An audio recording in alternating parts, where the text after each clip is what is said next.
Mama, Auntie, Tita, Madam, Mami, isinulat ko ang tulang ito para sa iyo.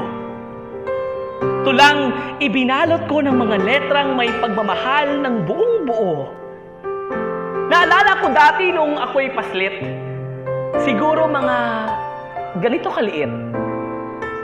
Ako'y masayang kumakanta at pabibong sumasayaw at ako'y tuwang-tuwa dahil pagkatapos ay makakatanggap ako ng perang dilaw. Pero sa paulit-ulit na pangyayari, aking nadiskubre na ang gaan sa dibdib kong nagaganap at ang kasiyahang sa mga mata kong kumikislap ay hindi dahil sa aking natatanggap na perang dilaw, kundi dahil sa namumuong pangarap na balang araw gusto ko ring maging ikaw. Oo, maging ikaw, maging ilaw. Ilaw na nagpapaliwanag kung ano ang tunay na kahulugan ng salitang liwanag. Ilaw na nagturo sa akin kung paano lumakad, humakbang sa makadiyos na landas patungo sa hinahangad. Ilaw na nagturo sa akin kung paano magbasa, hindi lamang ng mga letra kundi pati na rin ang pangangailangan ng iba. Nagturo sa akin kung paano magbilang, 1, 2, 3.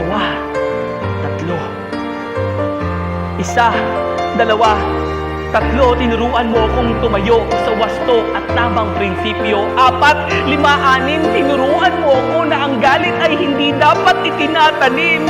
7, 8, 9, 10, aking napagtanto na ang salitang tahanan ay ang ugat ng salitang tahanan. Iha pala ang sarap-sarap umuwi ng bahay kapag pagod na pagod ka na sa buhay. Kumapit kahit parang bibitaw. Umuwi kapag maghapong nakabilad sa araw. Kay sarap umuwi ng bahay. Kay sarap umuwi sa piling ni nanay. At higit sa lahat, aking natutunan at akong iyong tinuruan na saan man makarating ang aking mga paa, anuman ang maging kapalaran, anuman ang maging katayuan, huwag na huwag kong kakalimutang lumingon sa aking pinanggalingan. Tahanan. Hindi ito yung konkreto na makikita mo, pero tahanan. Ito yung mga taong masasandalan ko at nanay, ikaw ito.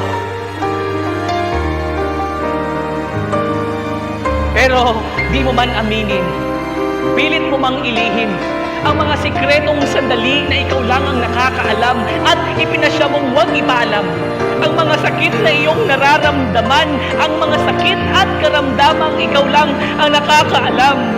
Mga sugat mo sa laban para kami ay maipagtanggol lang sa kahirapan, ikaw lang ang nakakaalam.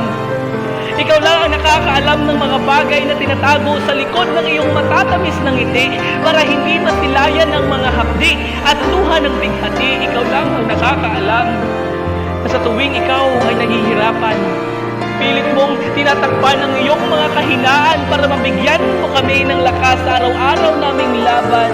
Kaya maniwala ka na ang iyong mga gawa ay nakaukit sa aking alaala. Maniwala ka na sa puso ko pangalan mo ay nakalista.